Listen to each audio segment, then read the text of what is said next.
Good morning, everyone, and welcome. Today, we're going to dive into the fascinating world of reinforcement schedules. We'll explore the different types, how they influence behavior, and look at some practical ways to apply these concepts to shape behavior effectively.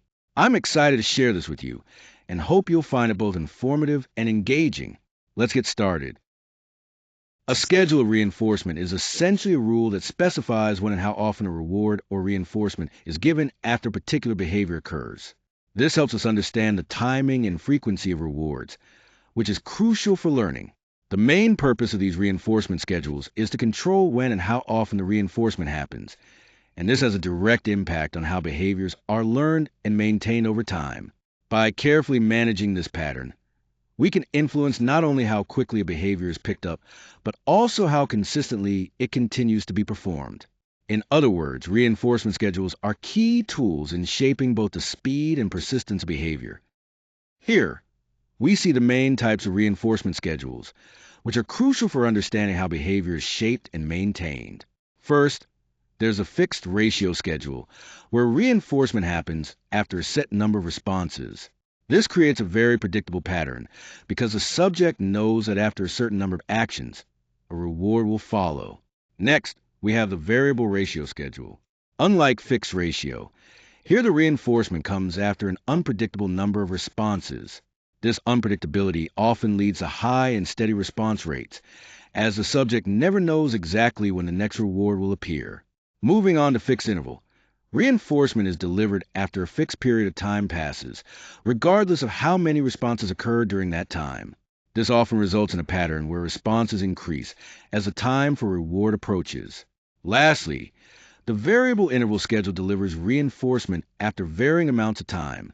This unpredictability in timing keeps the response rate steady but moderate because the subject can't anticipate when the next reward will come.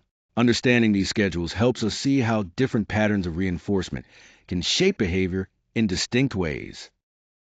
Let's look at some examples of reinforcement schedules to better understand how they work.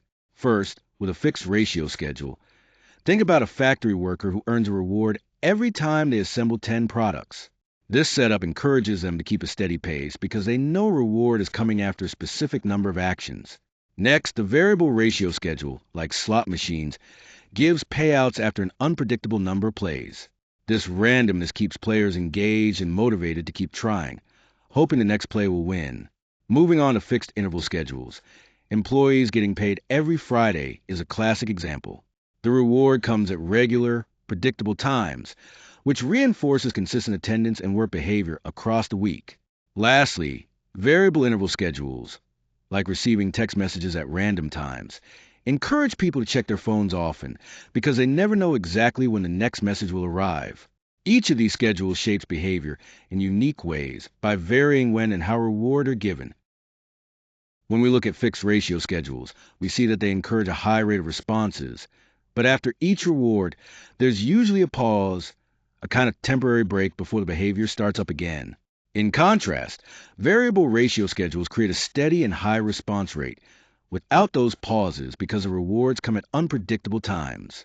This unpredictability makes behaviors more resistant to extinction. With fixed interval schedules, the pattern is distinctively scalloped. Responses slow down right after reinforcement, but then ramp up as the time for the next reward approaches.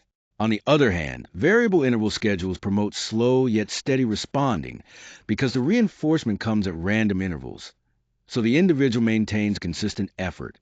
Understanding these patterns is crucial since they have practical applications in areas like animal training, employee incentive programs, and behavior modification therapies, helping us effectively shape and maintain the behaviors we want to encourage.